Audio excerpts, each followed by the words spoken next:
Welcome to Kaizen Kast. I'm your host, TJ Delcecchio. This podcast is about small steps, big changes, and our mission goal is to create a better version of ourselves and to help others along the way.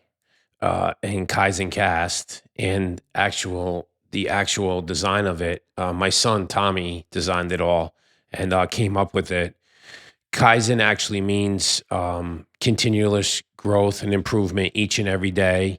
And that's what we're trying to do with this podcast, to basically help others, but also we want to improve every single day. We live in the world of negativity, and we try to find the positive stuff that goes on in our lives.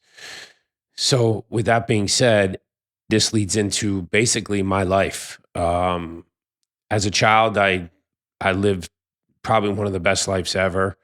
I did nothing but play sports. I have two older brothers that I adore tremendously. Um, they showed me the way, how to be a leader. They gave me a gift to compete because I have one brother who's 10 years older than me, one is 7 years older than me. Um, so they would take me everywhere I would go and I would play sports with them. And even at a young age, they'd always put me on a pedestal. And it was an amazing experience as a young kid. As time went on, I got closer and closer to high school sports, and that led me into really, really wanting to play college sports. Truthfully, my ultimate goal was to play college basketball, and then I realized I couldn't play defense or jump. So baseball was actually my calling, and I fell madly in love with that sport too. And I put every ounce of effort into it, which I ended up did go on to play in college, and I was blessed enough to play 4 years in college. Um, but just to go back a little bit, the point of this is that there was I had no there was no addictions or anything in my family at that time, or any alcohol around me or any substance abuse around me. I didn't drink in high school. And then when I went off to college, for some reason, I guess it was peer pressure or it was the right thing to do. And, instead of me being a leader, I was kind of a follower, but I was a leader on the field, but following outside where it was like socially acceptable to have drinks when you're in college. And the ultimate goal of mine was to actually play professional baseball. And for whatever reason, I decided that drinking was okay. And I didn't listen to some other people in my life, like my mother, who would say to me, "There's no reason for you to do that." And I'd be like, "Mom, you don't know. It's fine." Because when you're 18 to 21, you think you know everything and you actually know nothing.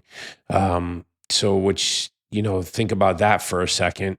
Um, yeah, and as time went on with that, I just really couldn't control my temper, basically, which I've always struggled with, even when I was young. I hate to lose, and I would do anything to win. Um, and I didn't know really how to control my anger, and I still at 52, I'm still working on it. So, with all that being said, when I didn't get an opportunity to play professional baseball, I was very, very angry and upset. Um, So I thought the only thing that would cure that, was not stop drinking, but was to make lots of money. Because I always loved materialistic things. I've loved cars. I've loved watches. I've loved big houses. Everything I always used to say to people, go big or go home. Um, but with all that being said, that never, ever filled the void of happiness, because I was never happy, because I never felt like I reached my ultimate goal, which was getting to play Major League Baseball.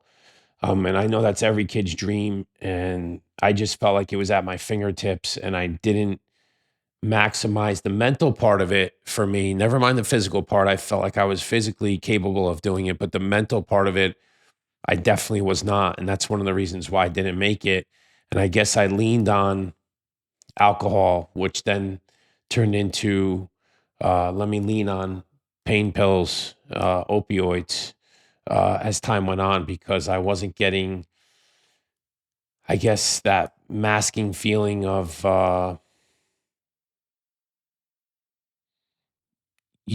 sometimes it was euphoric. Sometimes if I was angry, I would be like, and I think I said this one other time that, when you do things like this, my life was basically built around like, okay, let's have a party. We'd have drinks. Okay, if you're angry, we had a bad day today in the office, let's go have drinks and talk about it. It revolved around alcohol. Then it revolved around me masking that pain with pain pills, because I had a bad back. And then one thing led to another, and I was taking opioids for 8 straight years. Um, and the last year and a half, I was taking 30 milligram oxys, um, 6 to 10 a day. And thinking I was functioning. I mean, I'm was never really. I was present, but I wasn't functioning. I was living, um, and in the meantime, I was making lots of money on Wall Street. So, and again, the more money I made, I thought it would create more happiness, and it just created more anger. I would just like to backtrack a little bit, about the opioid addiction. A couple things. One is, I 6 to 10 a day. I know people are going to be like, "Oh my God, 10! There's no way you could have been living doing that on a regular basis." It wasn't on a regular basis, um, but I'm sure there was days where I got up to 10 a day, throughout, because I would be out at nighttime, and that's how I functioned. And if I didn't have them, it was almost like a withdrawal effect, and my body started feeling like shit, like I actually really needed them. Um, and then which kind of went hand in hand with the drinking, and that got enhanced, because the more, which this is crazy, but I think, and again, I'd have to go back and double check, but I'm pretty sure that when you take opioids, that your drinking gets enhanced like by a lot. And I already was, hate to say it, a professional at it. So that even made it even more worse than it was. So at one point in 2016, I finally, basically had enough. And I remember looking up at the sky. I didn't tell you guys this, but I also lost my dad March 1st, 2008, on my birthday. Um, and I do talk to him quite often. So I remember looking up at the sky, and it was one night I was out, and someone mentioned about my temper behavior, because when you're on opioids, that's another thing. Your mood swings are crazy. Um, Someone said to me, that's from the pills. And it kind of hit me in the forehead, because once again, when you're doing stuff that, technically people don't think that, technically you don't think people know that you're doing it, because you're hiding. Like when you're lying and doing all that stuff, you're also hiding from everything, and you're trying to mask the pain and all that stuff. So you don't ever think that people really understand uh, how serious, or even if you're really even doing anything. It was just me being me, but truth be told, it wasn't me. Um, and someone said that to me at one point in the middle of the night. And I remember, kind of like, it was like a coming to Jesus, I guess, or whatever you want to call it, because I remember it being like, holy shit, like, wow, if this person knows, I wonder how many people really know that I was doing this. So I basically looked up at the sky, said to my pops, I'm like, okay, here it is. The next step's heroin. And then I'm never coming back. And I'm never coming back, and I'm going to die. So I basically took the opioids. Um, the next day, I dumped them in the toilet, and I quit cold turkey. And when I tell you it was the hardest thing I've ever done in my whole life, it was the hardest thing ever because I lived in hell for 4 straight weeks. And coming off of those things, I feel for people that are afraid to do it, and your body is completely dependent, addicted, all the words that you can think of, to make sure that your body still feels that feeling, even though it may never give you that same high. And that's why you originally first take them, is to mask the pain or to get that high feeling. And you never get that feeling ever again. You're always chasing that very first high. And at the end, what you end up doing is your body just really, really just craves it and needs it to function. So I remember the first week being like I went to hell basically, and I mean some of the things that happened to me, it was just absolutely crazy. Like, throwing up, feeling like I had the flu for 4 straight weeks. My legs would just twitch uncontrollably. Um, at one point, I remember I was laying in bed and I had the cold sweats and I was soaking wet and I couldn't pick my head off the pillow. I thought I was paralyzed. No joke. That's what it felt like. I physically had to force myself to roll over. It was like I had a 1,000-pound blanket on me and I could barely move. Um, and I couldn't pick my head up off the pillow. Literally couldn't pick it off the pillow. And I finally just forced myself to get up, get my body moving. My legs felt like they were 4,000 pounds. Um, it was one of the worst feelings in my life. Um, so going through that pain for 4 straight weeks, I still didn't quit drinking.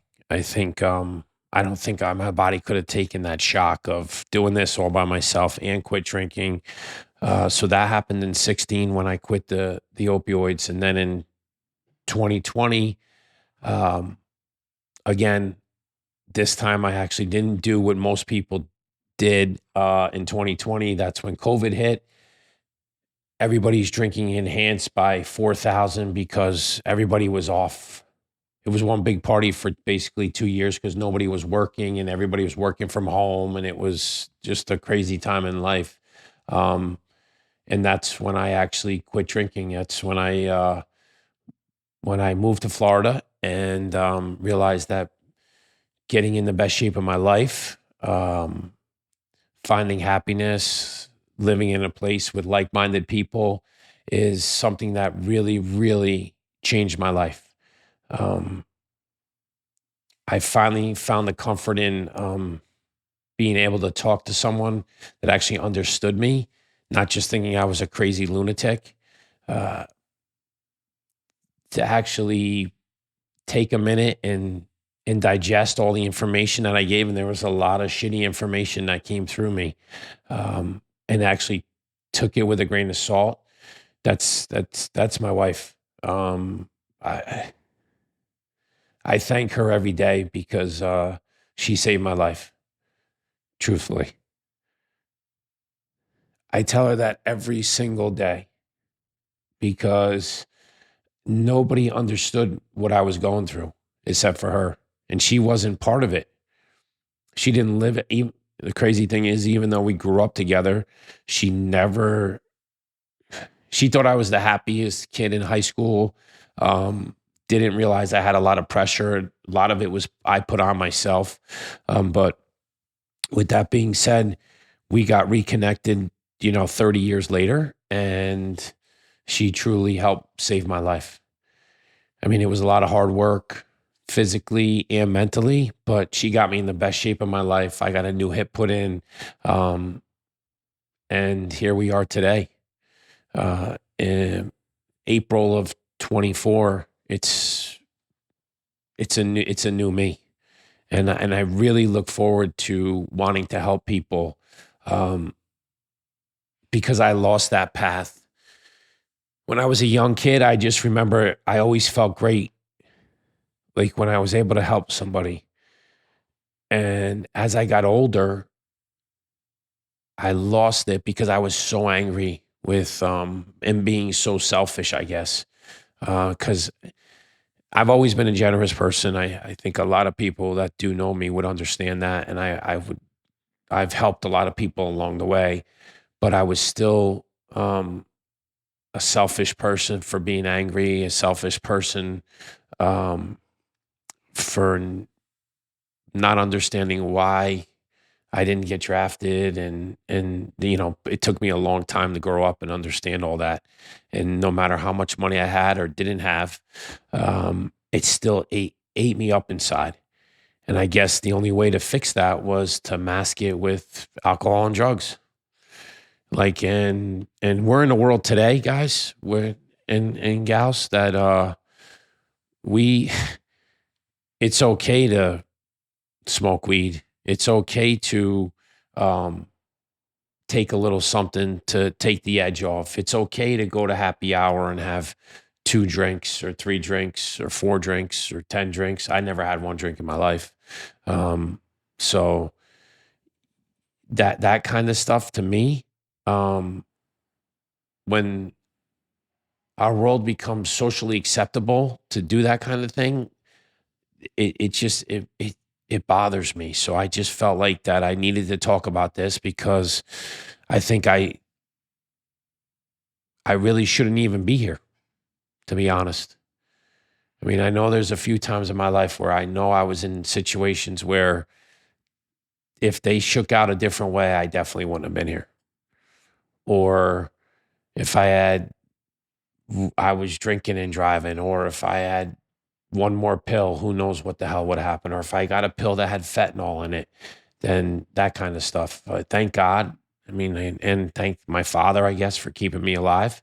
And this is something that I really think this is my mission to try to help people, because there's so many people out there that are going through this and that are hiding from whatever, and usually they're hiding from some other problem.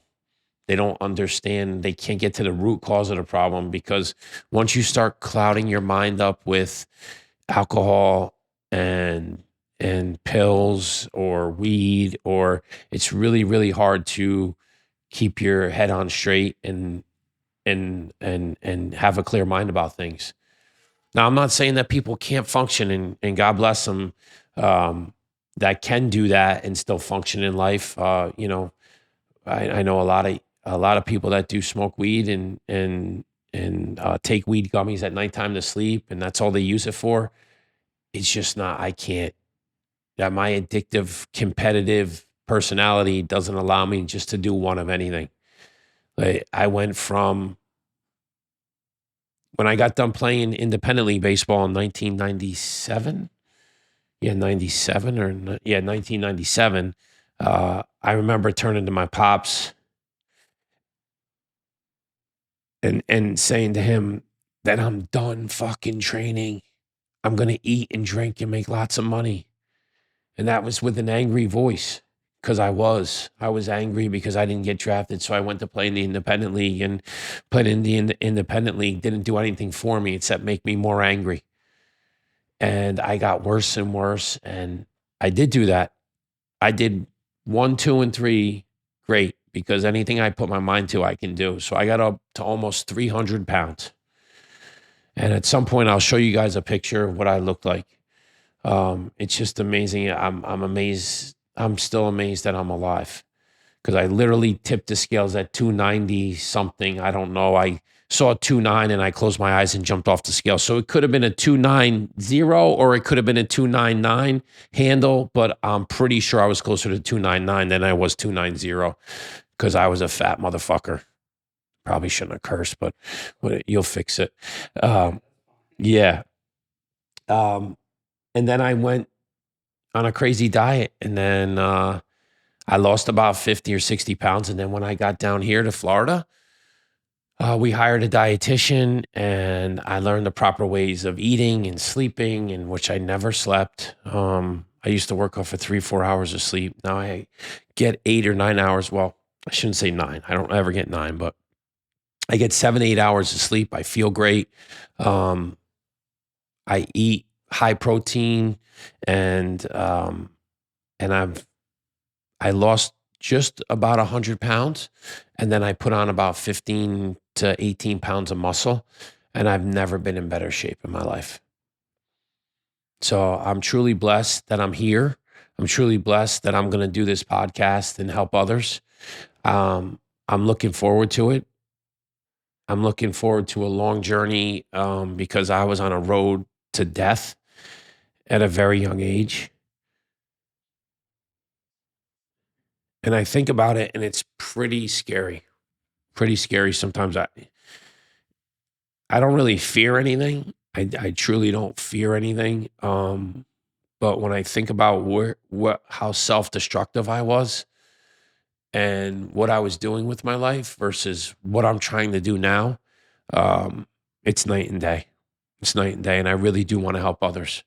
And that's where I feel the best. I guess maybe that's when, my generosity part of my life, where giving to others for buying dinners or doing stuff that wasn't about me being a big shot. I really, really makes me feel great when I can see other people smile.